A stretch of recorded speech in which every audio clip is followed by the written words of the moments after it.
Mesdames et messieurs, bonsoir et très heureuse de vous retrouver à travers cette grande édition d'informations sur la chaîne nationale. La tradition de chaque vendredi a été de nouveau respectée. Tous les membres du gouvernement étaient autour du chef de l'État, Félix-Antoine Tshisekedi Tshilombo, pour la traditionnelle réunion du Conseil des ministres. La situation sécuritaire dans l'Est du pays était passée au peigne fin.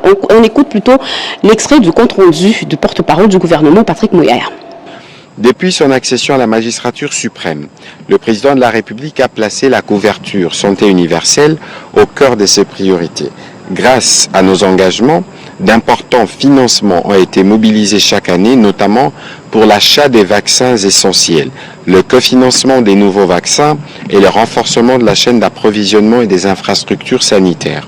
Malgré ces avancées, notre système de vaccination reste fragilisé par des défis structurels et contextuels comme le manque d'infrastructures, les conflits et la désinformation.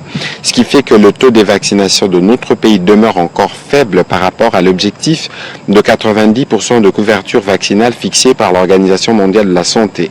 Le président de la République a insisté sur le fait que la vaccination est un droit fondamental et une responsabilité collective. Chaque enfant mérite un avenir sans poliomyélite, sans rougeole, sans maladie évitable. Notre engagement aujourd'hui devrait déterminer la santé des générations futures.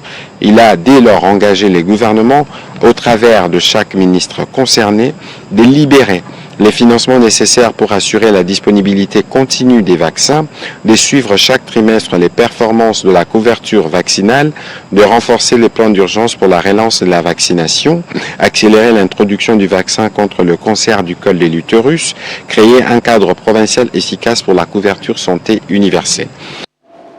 Le 8 mars, journée internationale des droits de la femme, en République démocratique du Congo, un culte écuménique en solidarité avec les femmes congolaises et les populations de l'Est du pays a eu lieu au Palais du Peuple.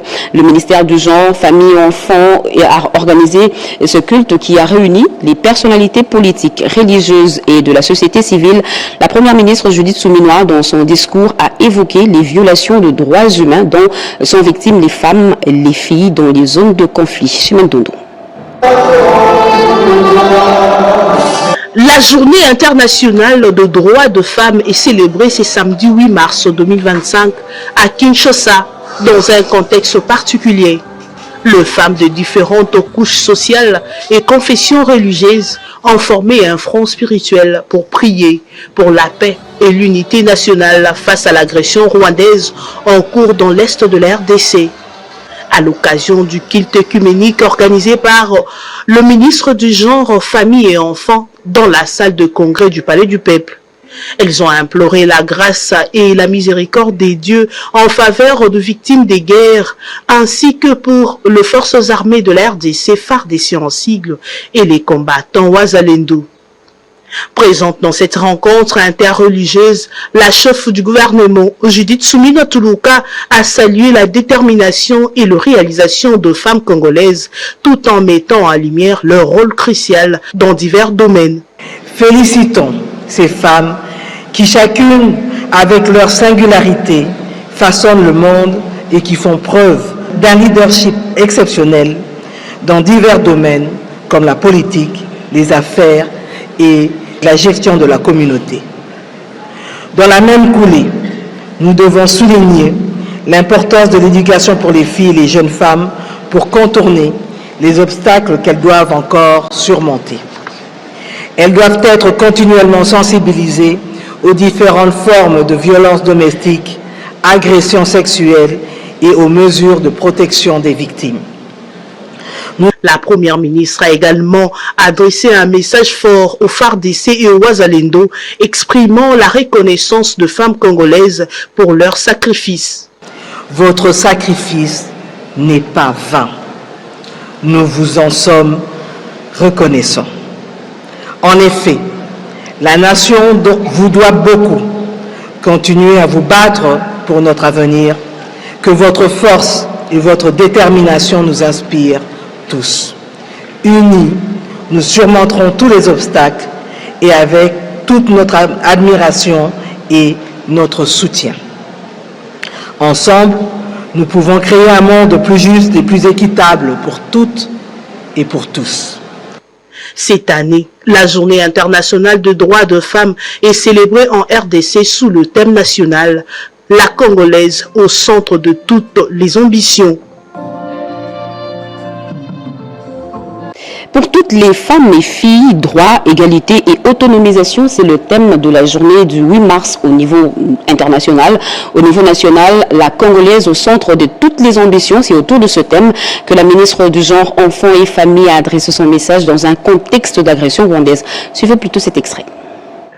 Le 8 mars est célébrée à travers le monde la journée internationale des droits des femmes. Une occasion de reconnaître les progrès réalisés et les défis persistants dans la quête de l'égalité entre les sexes. Sous le haut patronage de son Excellence, M. Félix Antoine Tshisekedi, président de la République, chef de l'État, et l'accompagnement de son Excellence Madame Judith Suminwa Tuluka, première ministre chef du gouvernement, le ministère du Genre, Famille et Enfants commémore cette journée dans le contexte d'une guerre imposée à la RDC par le Rwanda. C'est une crise humanitaire, une des plus longues de notre époque, basée sur la cupidité et la convoitise de nos richesses.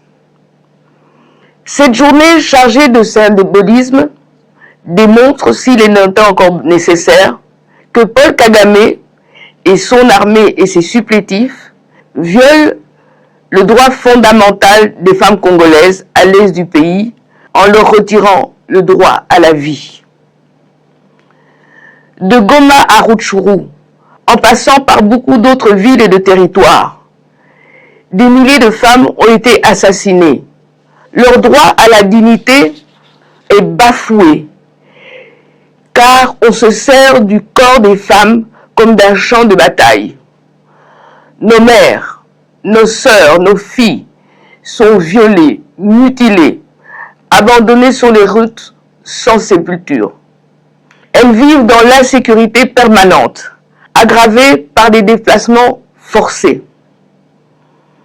Pourtant, malgré ces épreuves inimaginables, la femme congolaise, ma mère, ma sœur, ma fille, continue à montrer une résilience et une force remarquables. Les violences perpétuées à l'est de la RDC sont d'une atrocité qui doit être condamnée par la communauté internationale. Les massacres et les violences systématiques doivent être qualifiés de crimes contre l'humanité. Ici, nous saluons le courage de nos vaillants soldats FARDC et des Wazalendo, qui se battent sans relâche pour protéger les populations et le territoire national. Il est de notre responsabilité collective de les soutenir et de les protéger, en veillant à ce que leur voix soit entendue et leurs droits soient respectés.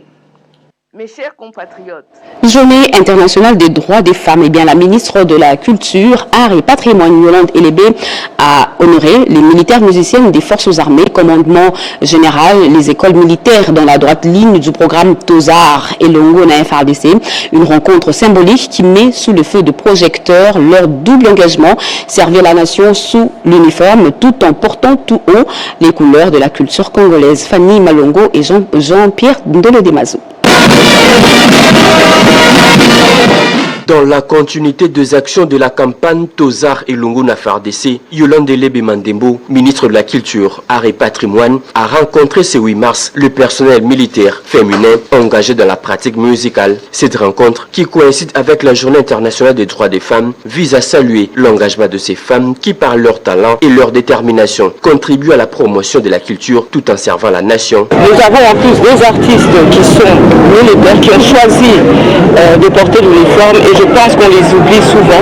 Lorsqu'il y a des activités publiques de l'État, il faudrait qu'ils soient les premiers à être contactés, puisqu'ils sont aussi les premiers à être au front lorsque le pays est attaqué. Leur venir aussi en aide et connaître leurs problèmes, surtout les problèmes artistiques. À travers cette initiative, la ministre de la Culture, Art et Patrimoine réaffirme son soutien aux actions culturelles inclusives avec engagement en faveur de la valorisation des artistes.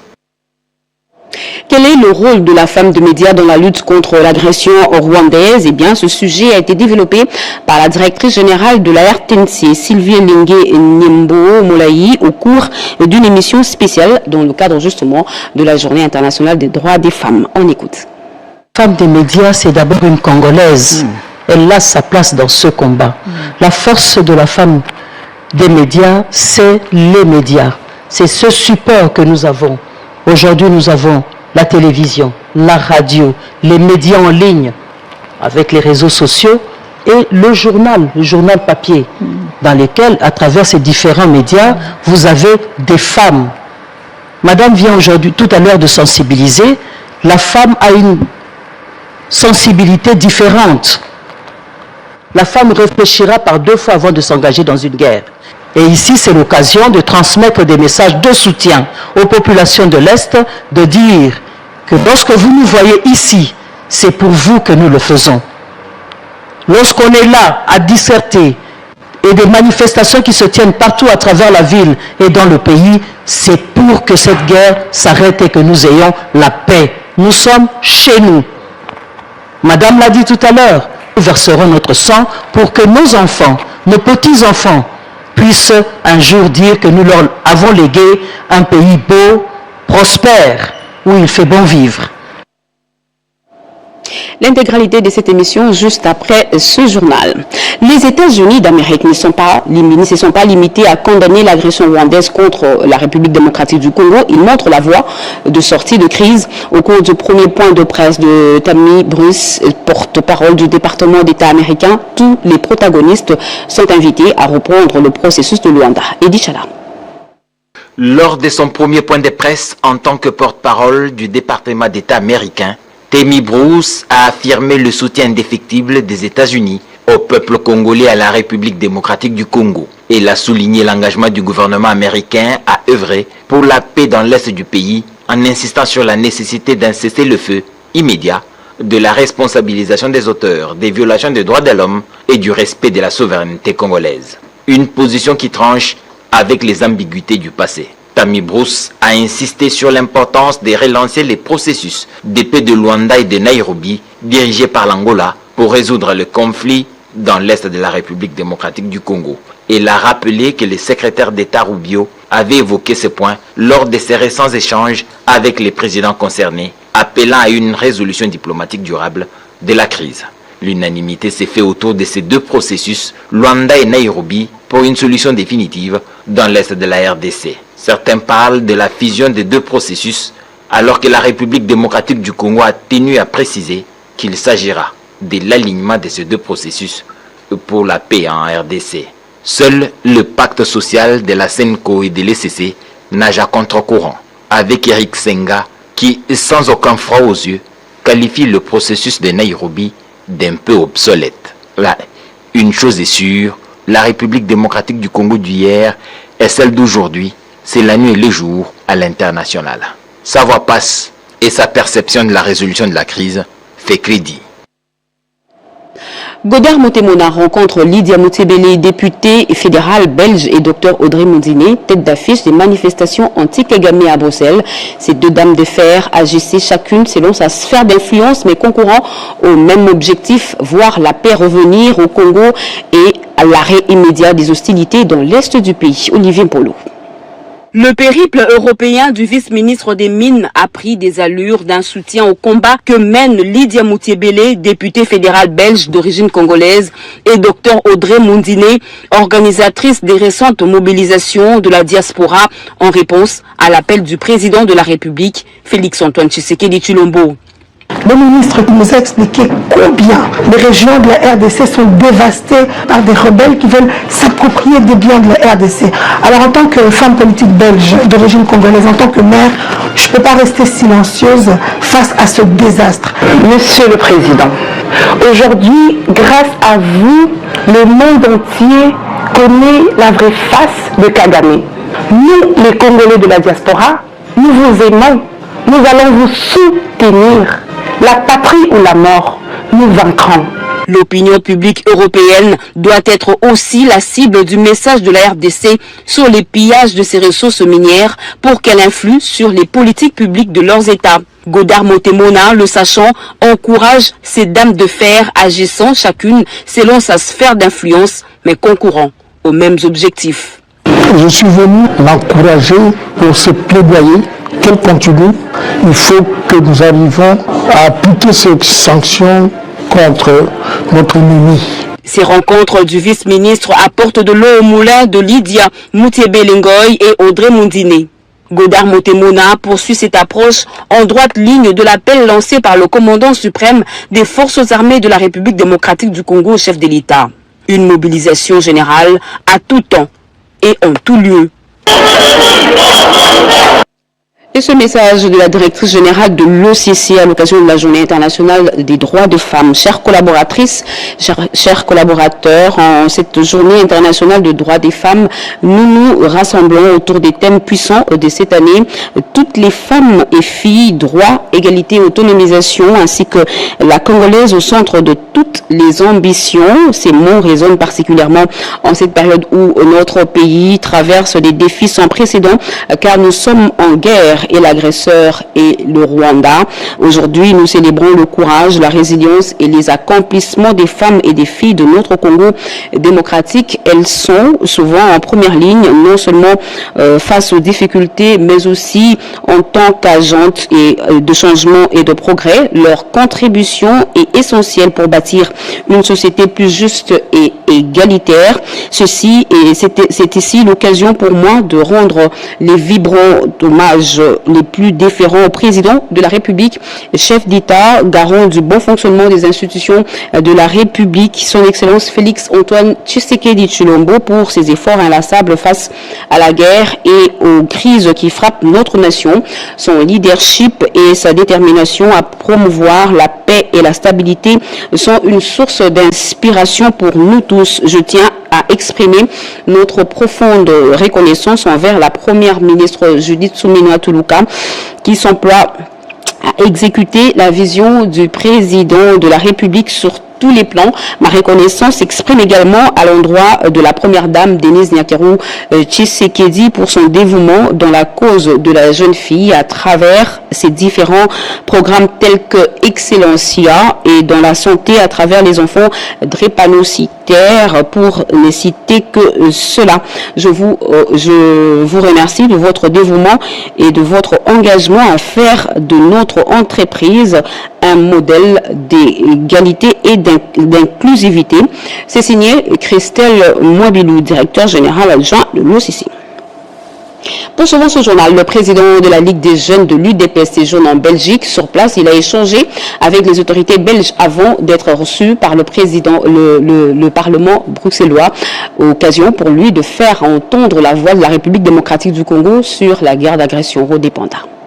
En séjour en Europe, le député national Amissi Makutanu a eu l'honneur d'être reçu au Parlement bruxellois par Lydia Moutiébélé, vice-présidente du groupe Amitié Belgique-Congo. Cette rencontre s'inscrit dans un contexte plus large avec l'invasion de l'armée rwandaise sous couvert des terroristes du M23 AFC dont est victime la RDC à l'Est. Il était question pour Adolphe Makutanu Amissi de porter la voix de la RDC à ses collègues de Belgique pour qu'ensemble, une solution sur le plan diplomatique parlementaire soit trouvée et que le Rwanda soit sanctionné. Cela a marqué plusieurs événements décisifs, notamment la récente marche devant le Parlement européen pour demander des sanctions sévères contre le Rwanda. La situation de l'Est qui nous préoccupe.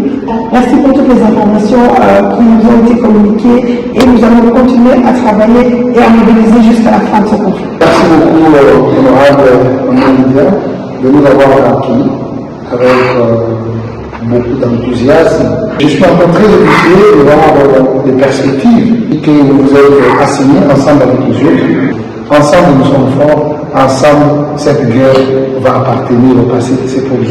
Ces échanges entre les représentants de la RDC ont permis de mettre en lumière les défis auxquels la RDC est confrontée, mais aussi de capitaliser les opportunités de coopération et de développement, de la volonté commune d'œuvrer pour un avenir meilleur pour les deux pays, point central de cette alliance stratégique entre la RDC et la Belgique.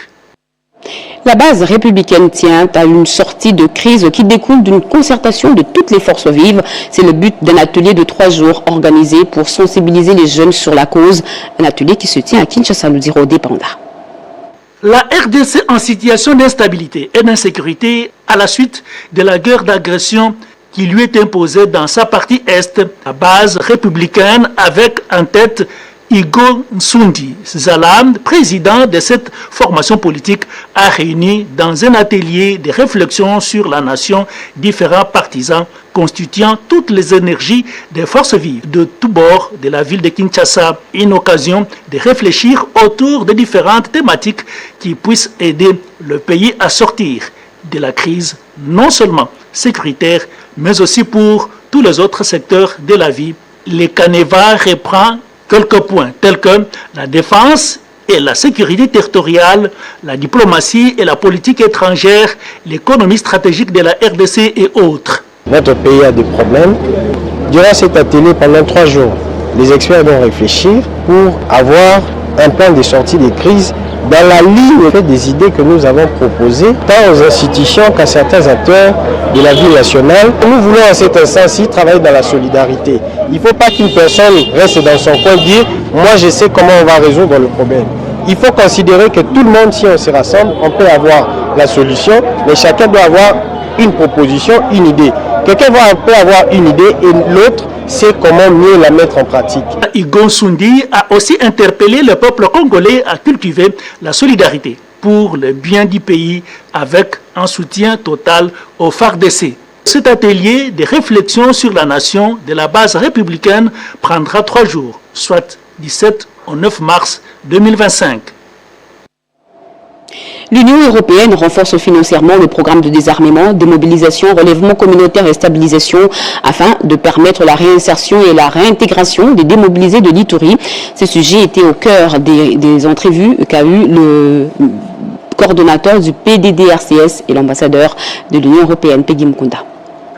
Vers une coopération plus efficace pour la stabilisation et le développement durable de la République démocratique du Congo à travers les programmes de désarmement, de mobilisation, relèvement communautaire et stabilisation au PDDRCS. Le gouvernement congolais sollicite un soutien renforcé de l'Union européenne pour la mise en œuvre de ces programmes. Tel est l'objectif de la rencontre entre le coordonnateur national du PDDRCS, Jean-Dédieu Désiré Ntangatita, et l'ambassadeur de l'Union européenne, Nicolas Berlanga Martinez. Les parties prenantes ont saisi cette occasion pour discuter sur les priorités du programme. Ces derniers qui cadrent avec la vision du chef de l'État, Félix-Antoine Tshisekedi, pour l'installation totale de la paix dans l'Est du pays. Parmi les avancées, le numéro 1 du PDDRCS, Jean-Dédié Désiré Ntangatita, a souligné le processus de mobilisation de 1200 ex-combattants en Ituri, tout en présentant les défis persistants dont les besoins de financement pour leur réinsertion et réintégration communautaire. De son côté, l'ambassadeur de l'Union européenne a salué les progrès réalisés notamment en Ituri et a exprimé la disponibilité de l'Union européenne à renforcer son soutien. Une réunion technique prévue la semaine prochaine pour examiner le financement actuel en appui du PDDRCS. Et le geste tombe à point nommé vient de résoudre un besoin. Le service national poursuit avec l'opération de remise des bons dans le Kasaï oriental. Regardez. L'université de Mbujimaï, classée dans le top 5 des meilleurs du pays, vient de franchir un cap important en ce qui concerne les infrastructures d'accueil. Le service national a répondu ici à une demande croissante de bons pour accueillir les étudiants. Nous sommes dans une disposition, nous avons suivi le directeur quant à la collaboration parce qu'il y a une faculté de l'agronomie ici. Nous sommes ouverts. Tout de suite, nous allons répondre et nous sommes disposés. Le domaine de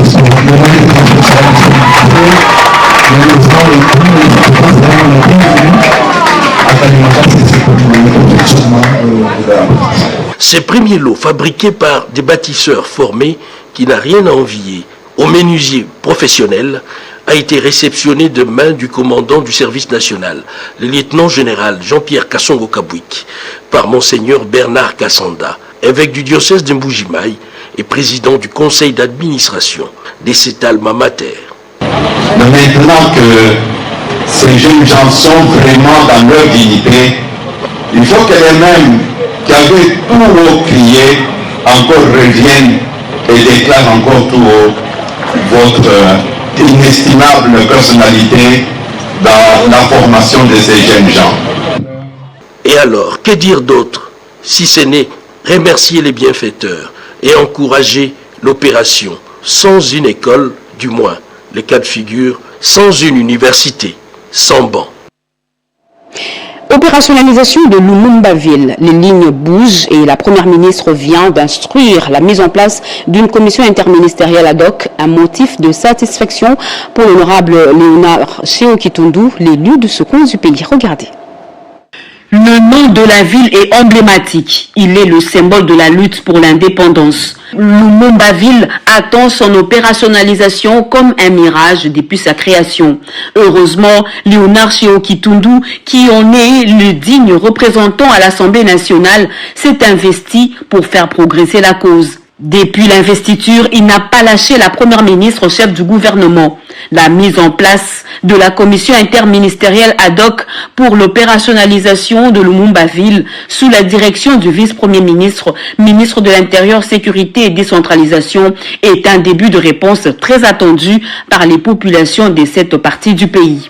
Il y a lieu de le rappeler que l'année 2025 marque le centenaire de la naissance du héros national Patrice Emery Lumumba, éponyme de sa circonscription. L'objectif que nous poursuivons, c'est la libération du Congo du régime colonialiste. C'est l'émancipation totale du pays. L'honorable Chéo-Kitundu, qui salue cette avancée majeure, a également profité pour rappeler qu'il est de son devoir patriotique d'accompagner et de soutenir le chef de l'État, Félix Antoine Tshisekedi Tshilombo, en sa qualité de symbole de l'unité nationale dans toute sa diversité et commandant suprême des forces armées, a-t-il affirmé. Au dire de Chéo-Kitundu, la préservation de l'indépendance nationale et de la souveraineté du pays repose sur une cohésion nationale forte et une responsabilité collective. Fin de ce journal, mesdames et messieurs, merci d'avoir suivi. Merci à vous qui nous suivez à Mwanda, dans le Congo central et partout ailleurs sur satellite. Ce journal a connu le concours rédactionnel de Diane Balaka, Eric Kabamba et Edith Chala, réalisé par Shimon Dondo et Nguinamao, sous la supervision de Angèle Mabiala Landou.